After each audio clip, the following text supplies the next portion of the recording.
Hello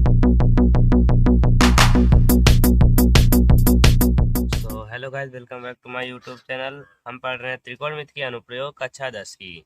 तो हमने पिछली वीडियो में जो सवाल आपको बताई थी वो कंफर्म है, उसमें से कोई ना कोई सवाल तो आएगी ही हाई स्कूल बोर्ड एग्जाम में 2023 के। तो वो सब छोटे नंबर 4 नंबर के 6 नंबर के आएगी सवाल। आज हम जो पढ़ाएंगे वो 8 नंबर की सवाल होगी, और कंफर्म है एक दो सवाल तो आएगी ही आएगी, कोई ना कोई आ जाएगी एग्जाम में।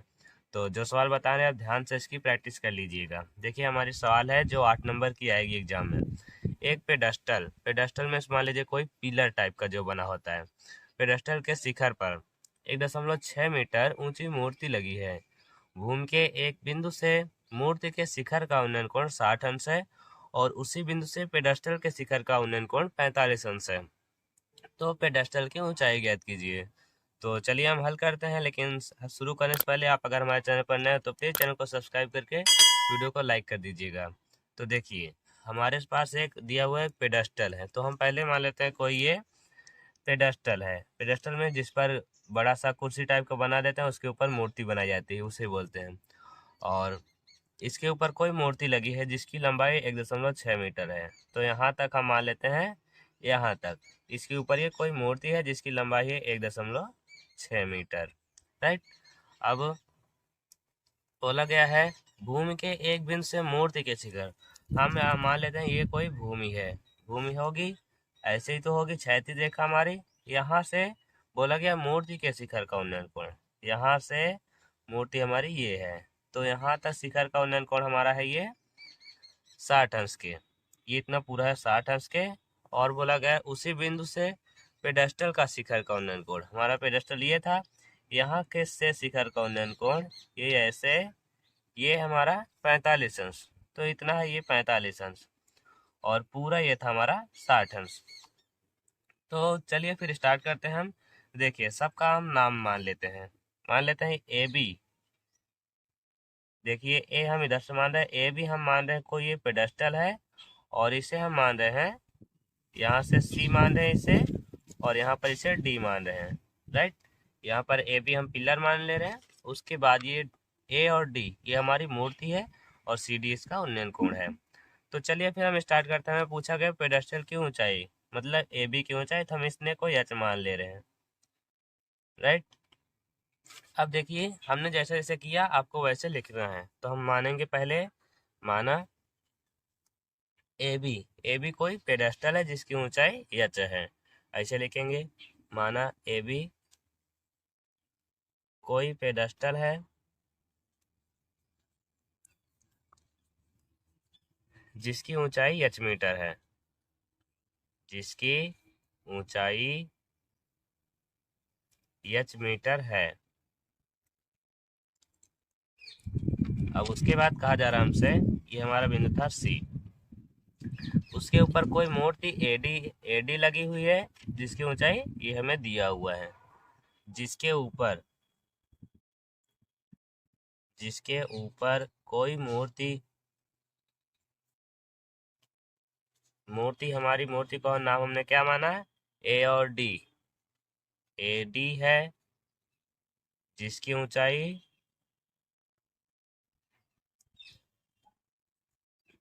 ऊंचाई हमें दिया हुआ है, 1.6 मीटर है। इतना बात समझ में आया सबको। अब देखिए हमें बोला गया था कंडीशन पहले में, भूमि के एक बिंदु, हम मान लेंगे, माना कोई बिंदु, भूमि पर कोई बिंदु सी है, जहां से, देखिए लिखेंगे, माना भूमि पर कोई बिंदु सी है, जहां से यहाँ पर मूर्ति के शिखर डी, यहाँ पर लिखें जहां से मूर्ति के शिखर, का नाम था डी, तो हम डी लिखेंगे। डी का उन्नयन कोण अर्थात हमारा क्या बनेगा, उन्नयन कोण हमारा क्या बनेगा, डी सी बी। तो यहाँ पर हम लिख देंगे कोण डी सी बी बराबर कितने के बनाइए, हमारा था ये 60 अंश के, 60 अंश। राइट। ऐसे दूसरा भी बोला गया था, उसी बिंदु से पेडस्टल के शिखर का उन्नयन कोण, और पेडस्टल का शिखर था ए। फिर से हम लिखेंगे बिंदु सी से पेडस्टल के शिखर का उन्नयन कोण, तो ये था 45 अंश। तो उन्नयन कोण क्या बनेगा हमारा कोण, ए सी बी। तो हो जाएगा कोण ए सी बी बराबर हो जाएगा ये 45 अंश के। बात समझ में आ गई सबको। अब देखिए, अब हम सवाल हल करना स्टार्ट करते हैं, क्योंकि देखिए हमने फिगर किस आधार पर किससे क्या क्या माना, आपको वो लिखना जरूरी है। राइट, हम जो जो जिसे मानेंगे हम यहाँ पर लिखेंगे उसे। तो देखिए हमें चाहिए वैल्यू एच की। देखिए हमें एच की वैल्यू चाहिए, हमें नीचे वाली भी रेखा नहीं पता है, हमें केवल 1.6 मीटर पता ही है। तो क्या करेंगे, हम नीचे वाले को हम यक्स मान ले रहे हैं, हम इसे यक्स मान ले रहे हैं। और देखिएगा ये पूरी दूरी हमारी, ये देखिए एच था और 1.6 था, तो हमारी ये पूरी दूरी क्या होगी, एच में ये जुड़ जाएगा, मतलब आ जाएगा एच प्लस 1.6। तो ये हमें पूरी दूरी मिल जाएगी। राइट, अब देखिए, अब हमें पूरी दूरी ये मिल गई और यह दूरी यक्स की हमारी यक्स है। तो देखिए यहाँ पर एक कोण थीटा, हम बड़ा त्रिभुज ले रहे हैं डी सी बी, तो 60 अंश है। थीटा से भुजा ये पूरी होगी हमारी लंब और ये होगी आधार। तो लंब और आधार हमारे tan में यूज होता है, तो हम वहां से पहले हम यक्स का मान निकालेंगे। तो देखिएगा ध्यान से, त्रिभुज कौन कौन सा हम ले रहे हैं, डी सी बी से। तो त्रिभुज डी सी बी से यहाँ पर हम लिखेंगे tan थीटा। tan थीटा बराबर होता है हमारा लंब बटे आधार, तो हो जाएगा लंब बटे आधार के। तो थीटा का मान हमें देखिए यहाँ पर पता है 60 अंश बन रहा है, तो बनेगा tan 60 अंश बराबर। अब देखिए लंब, लंब हमारा ये पूरी रेखा ले जाएगी, एक छोटी नहीं ले जाएगी, पूरी रेखा हमारी रेखा एच प्लस 1.6, मतलब एच प्लस 1.6 बटे आधार, आधार को हमने माना यक्स, तो यहाँ पर हम यक्स लिख दे रहे हैं। तो tan 60 की वैल्यू होती है √3 बराबर होगी एच प्लस 1.6 पूरे बटा यक्स, क्योंकि हमें वैल्यू चाहिए अब यक्स की। तो देखिए हम यक्स की वैल्यू निकालेंगे, तो इस तरफ जाएगा, इसका गुणा होगा √3, तो यक्स √3 आएगा, तो √3 गुणा में होगा, इस तरफ डायरेक्ट आ जाए, मतलब यक्स उधर चला जाएगा, √3 इधर आ जाएगा। तो यक्स बराबर हो जाएगा हमारा एच प्लस 1.6 फिर पूरे बटा √3। ये हमें वैल्यू मिली एच की। तो जो हमें एच की वैल्यू मिल गई है, अब हम तो दूसरा त्रिभुज से निकालेंगे, यहाँ पर ए सी बी से। तो फिर से देखिएगा ध्यान से, अब हमें एस की वैल्यू मिल चुकी है ये, तो हम दूसरा त्रिभुज से हल करेंगे, त्रिभुज ए सी बी से। तो त्रिभुज ए सी बी से, इसमें भी देखिएगा थीटा यहाँ मान 45 अंश है, थीटा का सामने भुजा लंब है और नीचे आधार है, तो लंब और आधार त्रिकोणमितीय अनुपात के tan में ही यूज होता है। तो tan यहाँ पर आप कॉट भी लगा सकते हैं, बट वो उल्टा आ जाएगा, बात वही फिर से यही आएगा, आप चाहे tan लगाइए या कॉट लगाइए। तो हम tan लगा रहे हैं, वो ज़्यादा सिंपल पड़ेगा हमें। तो tan थीटा, अब की बार हम डायरेक्ट रख रहे हैं थीटा का मान, थीटा का मान देखिए यहाँ पर हमें है 45 अंश, तो हम tan 45 अंश लिख रहे हैं बराबर, देखिए होता है लंब बटे आधार। तो लंब है इधर हमें एच, तो एच बटे आधार हमें है यक्स, इसका मान भी हमें पता है, अभी हम यक्स लिख दे रहे थे।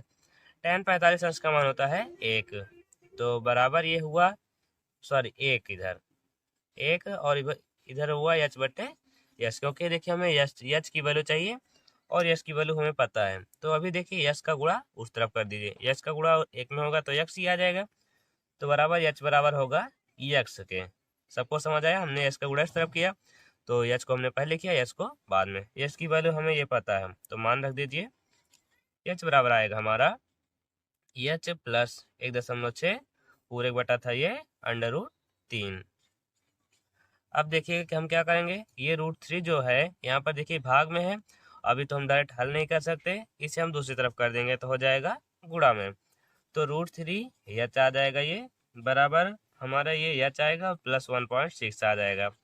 अभी देखिए एच के साथ ये सजाती पद को एक तरफ करना पड़ेगा, मतलब एच है तो एच को इस तरफ लाना पड़ेगा, तो एच इस तरफ प्लस में है, दूसरी तरफ आएगा तो हो जाएगा माइनस में, तो होगा √3 और यहाँ पर एच, फिर ये प्लस एच था, आज इस तरफ हुआ माइनस एच, फिर बराबर इस तरफ केवल 1.6 बचा।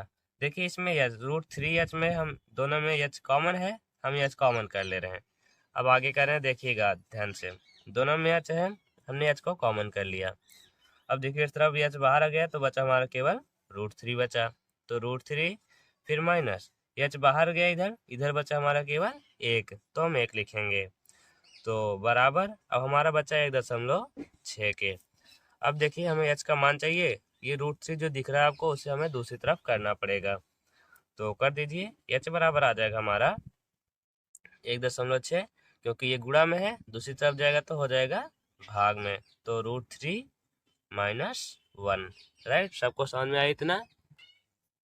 अब आपको कंजुगेट गुणा करना है। कंजुगेट गुणा मीन्स ये देखिए जो नीचे चिन्ह है, जैसे √3 - 1 है तो हम इसका उल्टा कर दें, जहाँ माइनस है वहाँ प्लस लगा दें। √3 + 1 से अंश और हर में दोनों में गुणा कर देंगे, √3 + 1 और यहाँ पर √3 + 1। सबको समझ आया? इसे ही बोलते हैं कंजुगेट गुणा। हमने यहाँ पर माइनस जो था, जो भी संख्या रहेगी हम उसका केवल चिन्ह बदल देंगे। अगर प्लस होगा तो माइनस लगाकर दोनों तरफ गुणा करेंगे, ऊपर भी और नीचे भी, और माइनस था तो प्लस लगाकर ऊपर नीचे दोनों भी गुणा करेंगे। तो देखिए इसका गुणा हम इसमें करेंगे, देखिएगा 1.6, इसका इंटू हुआ इसमें √3 और ये -1 में।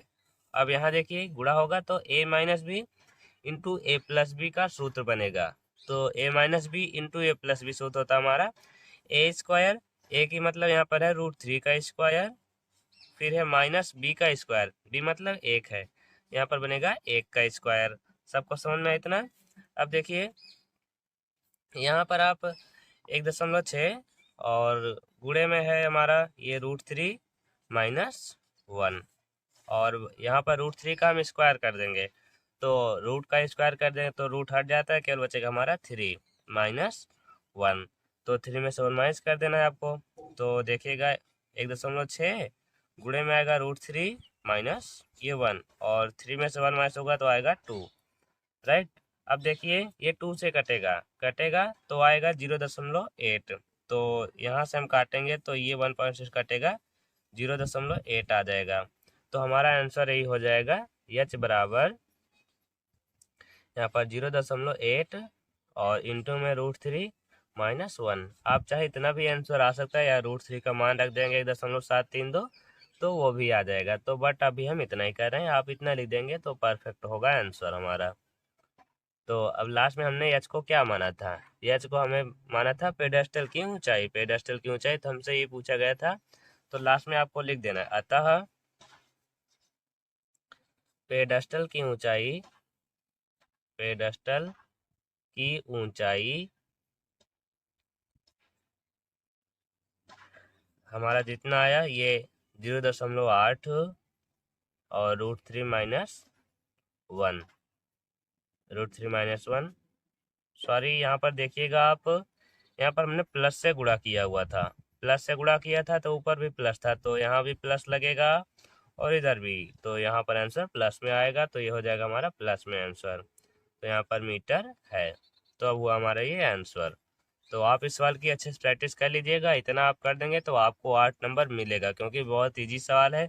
इसमें जो जो भी स्टेप यूज हुआ हम सब पहले कर चुके हैं, आपको पहले भी ये सारे स्टेप्स बता चुके हैं।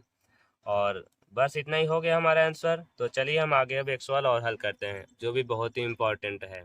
तो दोस्तों आइए अब हम दूसरे सवाल को हल करते हैं। आप ये सवाल देख सकते हैं, ये सवाल हमारे एनसीईआरटी की है और हाई स्कूल बोर्ड एग्जाम 2022 में ये पूछी भी गई थी। तो हम हल कर लेते हैं, हो सकता है ये 2023 में भी आ जाए। तो बहुत ही इम्पोर्टेंट है ये सवाल, और आपको ये सवाल के लिए 8 नंबर मिलेंगे। आप अच्छे से करेंगे तो पूरा पूरा 8 नंबर दिया जाएगा। तो देखिए सवाल है हमारी, भूमि पर स्थित बिंदु यक्ष से ऊर्ध्वाधर स्थित मीनार PQ के शीर्ष Q का उन्नयन कोण 60 अंश है। बिंदु यक्ष से 40 मीटर ऊंचाई पर स्थित बिंदु Y से शीर्ष Q का उन्नयन कोण 45 अंश है। मीनार PQ की ऊंचाई तथा दूरी PX ज्ञात कीजिए। ये हमारा क्वेश्चन है। सबसे पहला काम हमारा होता है हम फिगर को रेडी करेंगे। क्वेश्चन के अनुसार जैसे जैसे कहा जा रहा है हम फिगर बनाएंगे।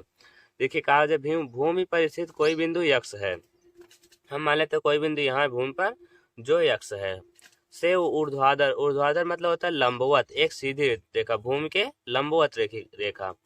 तो यहाँ पर हम कोई ऊर्ध्वाधर रेखा मान ले रहे हैं, ये लंबवत होगी जो मीनार पी क्यू के शीर्ष क्यू, यहाँ पे देखिए मीनार पी क्यू है बट यहाँ पर शीर्ष क्यू दिया हुआ है, तो शीर्ष ये वाला होगा, तो इसे हम क्यू मानेंगे और इसे पी मानेंगे, राइट। अब बोला गया का उन्नयन कोण 60 अंश है, मतलब यहाँ एक्स से क्यू का उन्नयन कोण 60 अंश है, और ये है क्षैतिज रेखा हमारी भूमिका तल, ये 60 अंश है।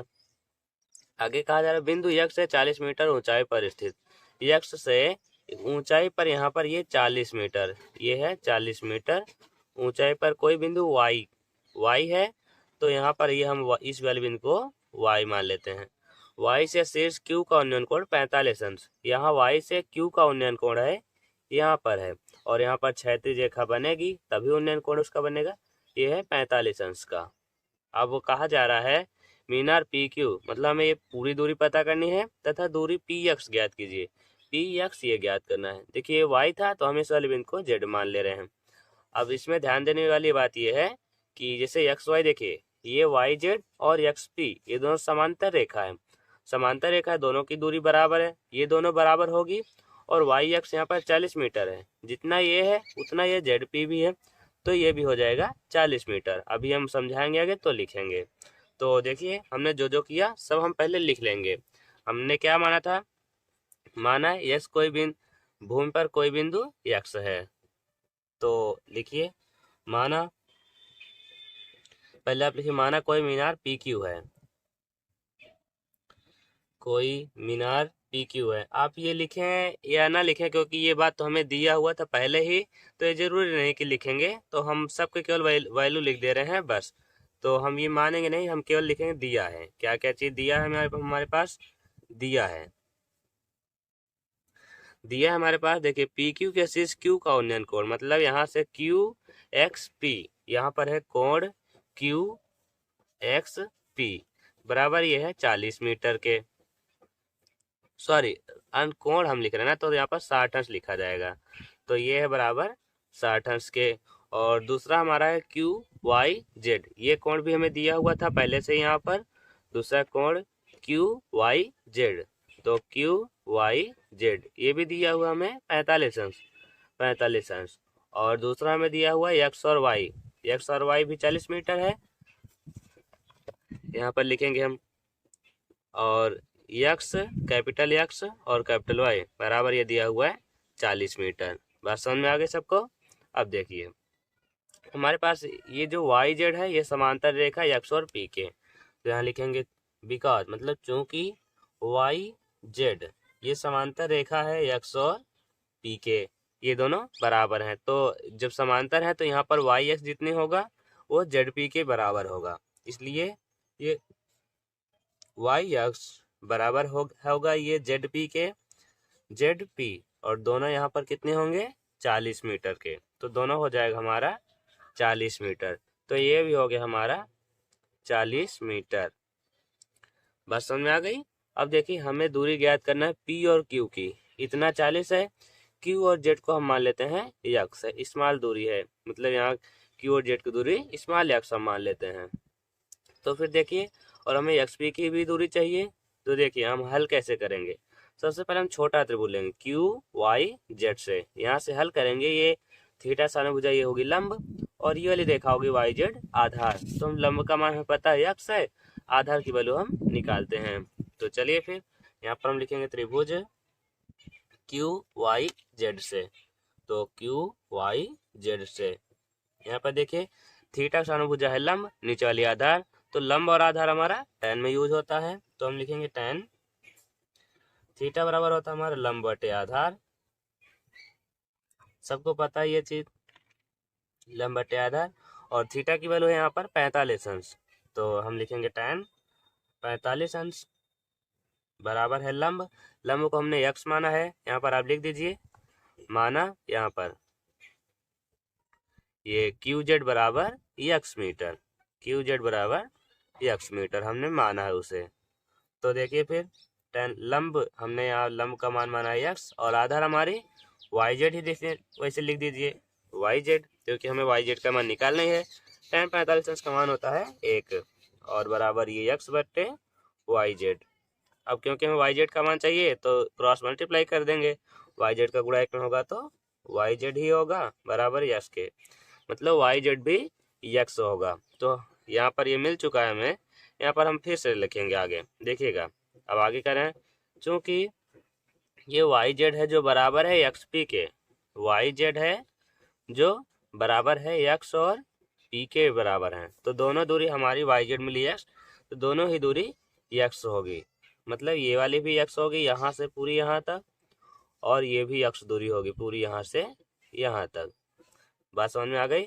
अब देखिए हम दूसरा त्रिभुज लेंगे क्यू एक्स पी से, हम लिखेंगे फिर से त्रिभुज क्यू एक्स पी से, तो इसमें भी देखिए क्यू एक्स पी कोण हमारे यहाँ पर बना हुआ, इसके सामने भुजा ये पूरी है क्यू पी जो मिलाकर बनी है पी जेड और प्लस क्यू जेड से मिलकर बनी है पूरी रेखा हमारी, और आधार हमारा है एक्स पी या पी एक्स, तो लंब और आधार हमारा tan में ही यूज होता है।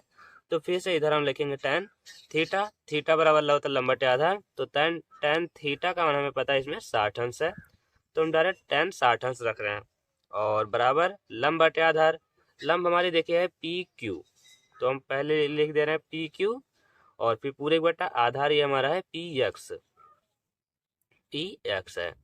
tan 60 अंश की वैल्यू होती है √3, और बराबर यहाँ पी क्यू की वैल्यू देखिए क्या क्या हो जाएगा, पी जेड हो जाएगा, P Z plus Q Z हो जाएगा, ये मतलब पी जेड प्लस हो जाएगा क्यू जेड, क्योंकि दोनों ये पूरी भुजा इन दोनों भुजाओं के योगफल के बराबर है, और बटे पी एक्स की वैल्यू हमें पता है ये स्मॉल एक्स होती है, तो एक बार अभी पी एक्स ही रहने दीजिए, तो √3 बराबर हमारा हो जाएगा ये पी जेड की वैल्यू हमें मिली है 40 मीटर, तो हो जाएगा ये 40 मीटर, राइट।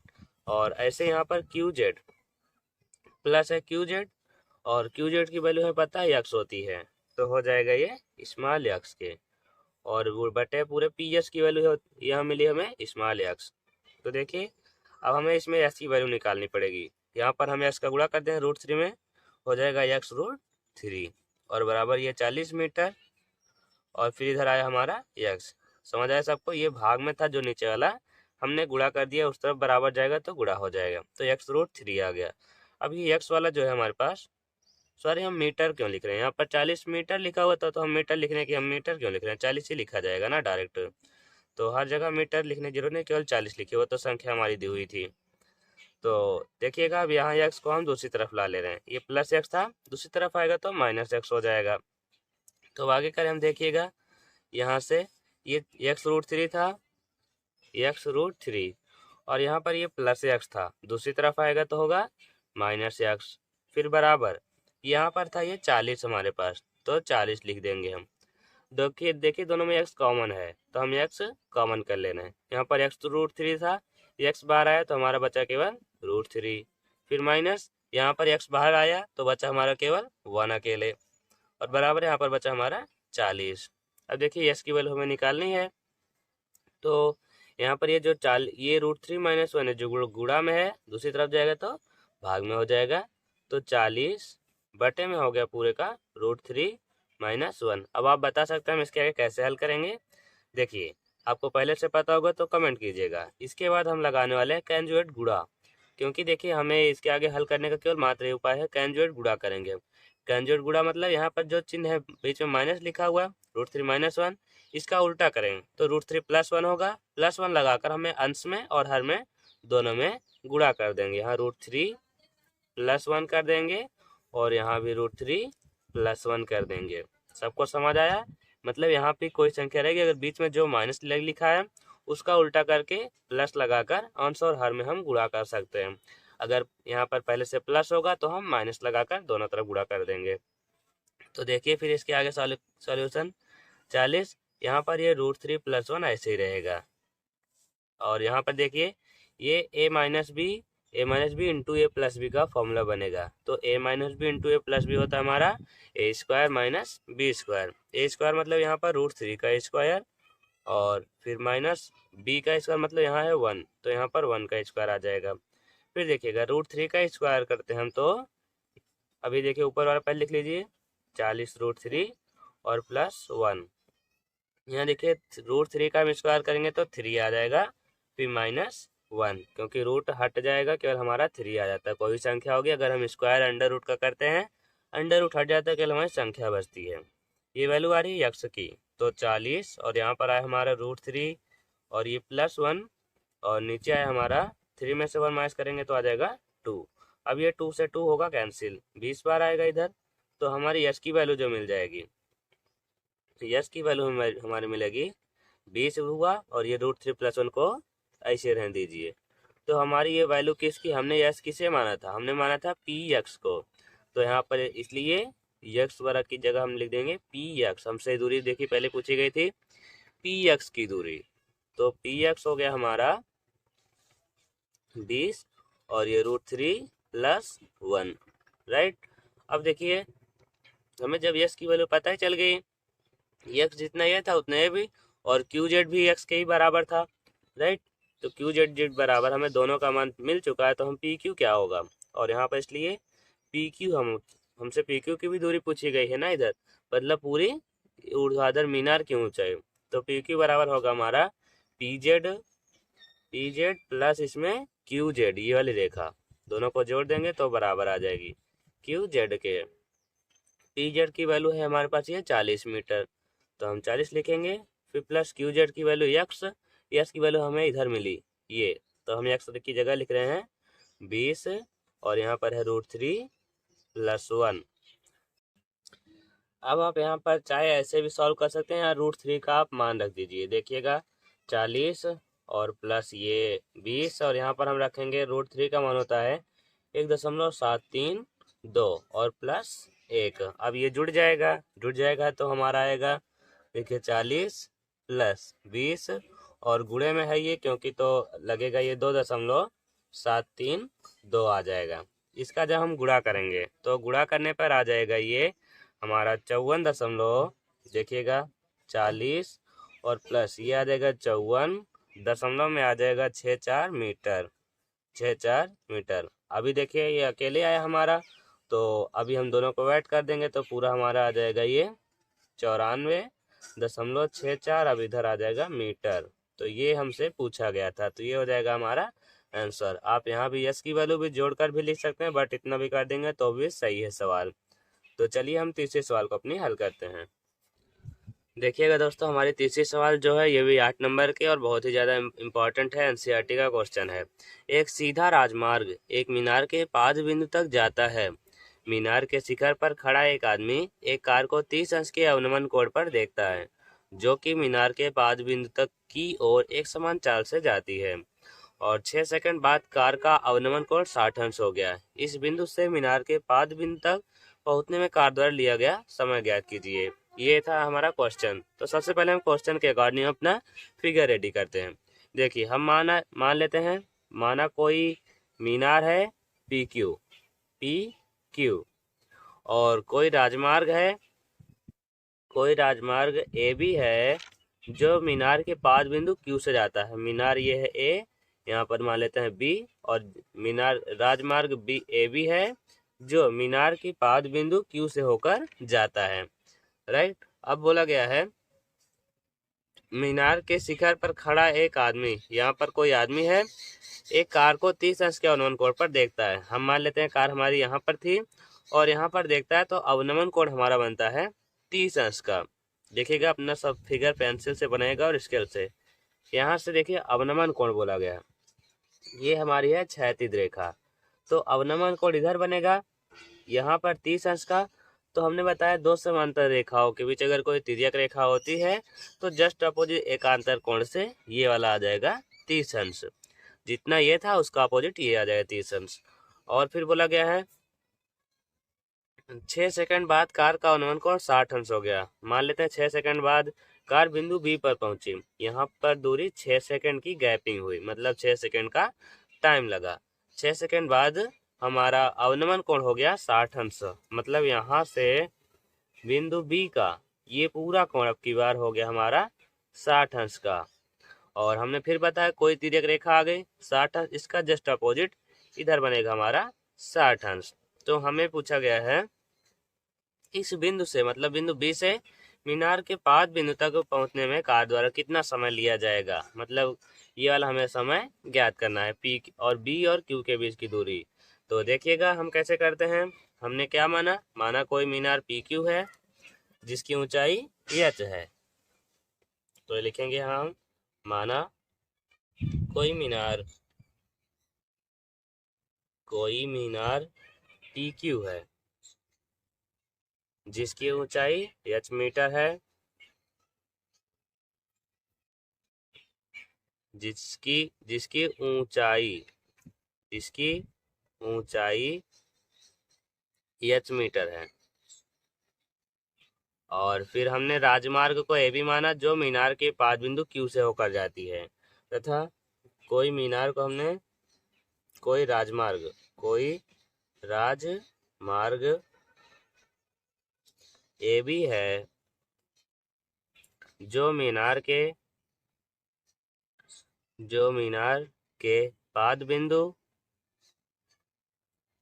पाद बिंदु था हमारा क्यू, ये वाला क्यू से होकर जाती है।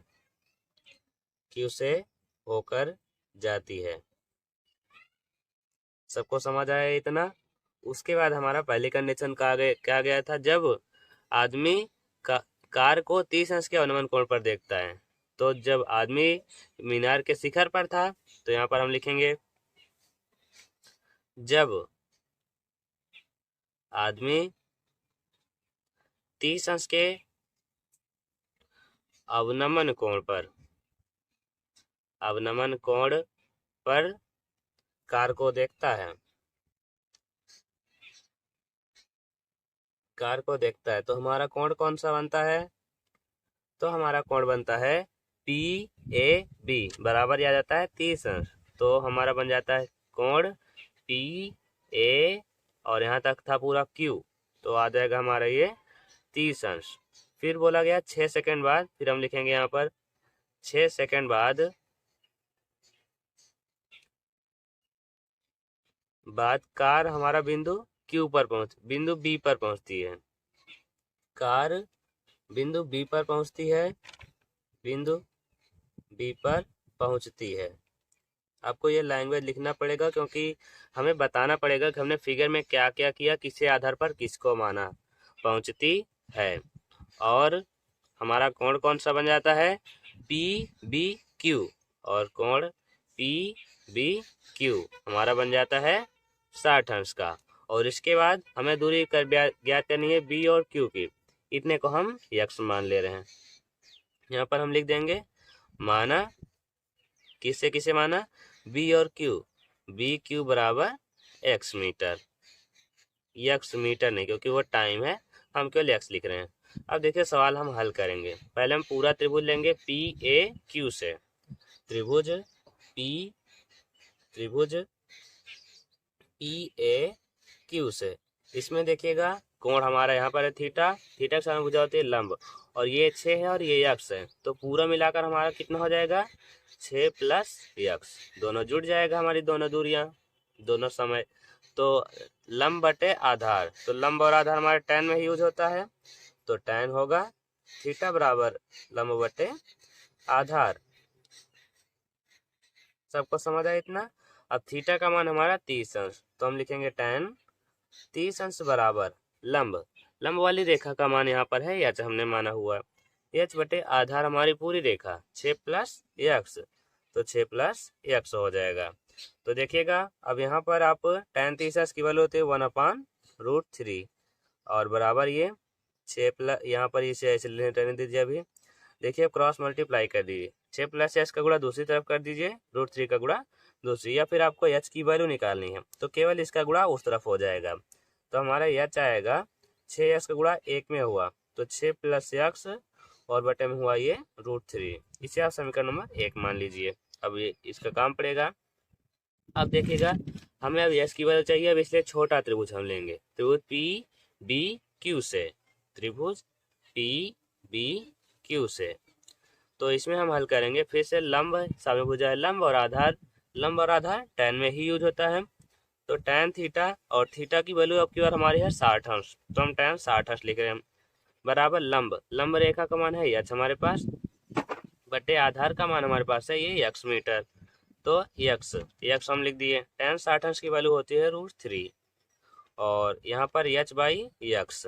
अभी देखिए हमें h की वैल्यू चाहिए और h का मान हमें इतना मिला हुआ है, तो h का गुणा हम दूसरी तरफ कर दे रहे हैं। तो h का गुणा √3 में कर देंगे, आ जाएगा x√3 और बराबर देखिए यहाँ बच्चा केवल h अकेले।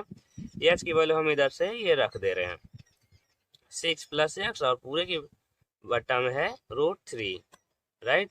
अब देखिएगा हम यहाँ पर लिख देंगे ब्रैकेट में समीकरण 1 से हमने इसे हल किया, समीकरण 1 से ना, क्योंकि हमने h का मान रखा तो यहाँ पर वो समीकरण 1 में था। सबको ये बात समझ में आई? देखिए हम फिर से समझा देना। tan 60 अंश की वैल्यू थी √3 और ये था h बाई x। हमें लंब था और आधार हमारी ये रेखा थी। तो यहाँ पर हमने x जो था हमारे x का गुणा हमने दूसरी तरफ कर दिया, x√3 आया, ये लिखा, बराबर इस तरफ केवल h अकेले बचा। h की वैल्यू हमारे पास ये थी इतनी, हमने h की जगह पूरा रख दिया। अभी देखिए यहाँ पर ये जो √3 है ये भाग में है, दूसरी तरफ जाएगा तो गुणा में आ जाएगा। तो देखिएगा √3 का गुणा उस तरफ होगा तो √3 से √3 हुआ कैंसिल, मतलब √3 अकेले हट जाएगा और हमारा केवल 3 आ जाएगा। तो 3 का इंटू x में करेंगे तो आ जाएगा 3x। सबको समझ आया? फिर यहाँ बचा हमारा 6 और प्लस है x के साथ। अब x को इस तरफ ला लीजिए, ये प्लस में है, दूसरी तरफ आएगा तो माइनस में हो जाएगा। 3x minus x equal to हुआ ये 6। 3x में से 1x माइनस होगा तो 2x आ जाएगा। हम इधर करें, देखिएगा 2x इक्वल टू बचा हमारे ये 6। देखिए x की वैल्यू चाहिए तो इसके साथ ये गुणा में है, दूसरी तरफ जाएगा तो भाग में हो जाएगा। x यहाँ पर 6 हुआ और ये 2 नीचे आ गया, भाग में हुआ तो 2 से कैंसिल होगा तो 3 आ जाएगा।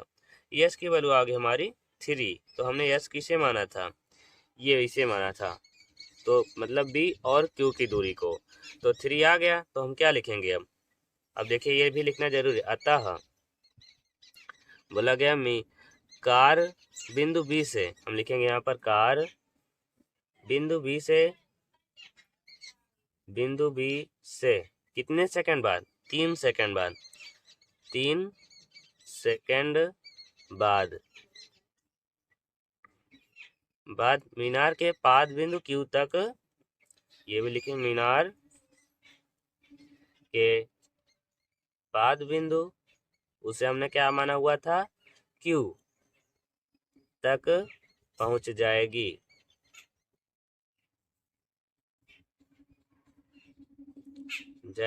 तो ये हो गया हमारा सवाल। तो आप इतना कर देंगे अच्छे से तो आपको 8 नंबर पूरा मिल जाएगा। तो अब आज की वीडियो में बस इतना ही पढ़ेंगे और हमारे ये पूरा चैप्टर अब समाप्त हो चुका है। अब इसके आगे हमने जो जो भी इम्पोर्टेंट सवाल थे हमने सारे सवाल को बता दिया है। आप पूरी वीडियोस को देख लीजिए, उनमें से पूरी सवाल हमने पूरी जितनी बताया इस चैप्टर में, उसमें से कोई ना कोई सवाल जरूर आएगी एग्जाम में। तो आप अच्छे से पूरी सवाल को अच्छे से प्रैक्टिस कर लीजिए ताकि एग्जाम में आ जाए तो आप तुरंत हल कर लेंगे। तो चलिए मिलेंगे नेक्स्ट वीडियो में, तब तक के लिए जय हिंद। और अगर आपने चैनल को सब्सक्राइब नहीं किया तो अभी चैनल को सब्सक्राइब करके हमारे साथ जुड़ जाइए। धन्यवाद।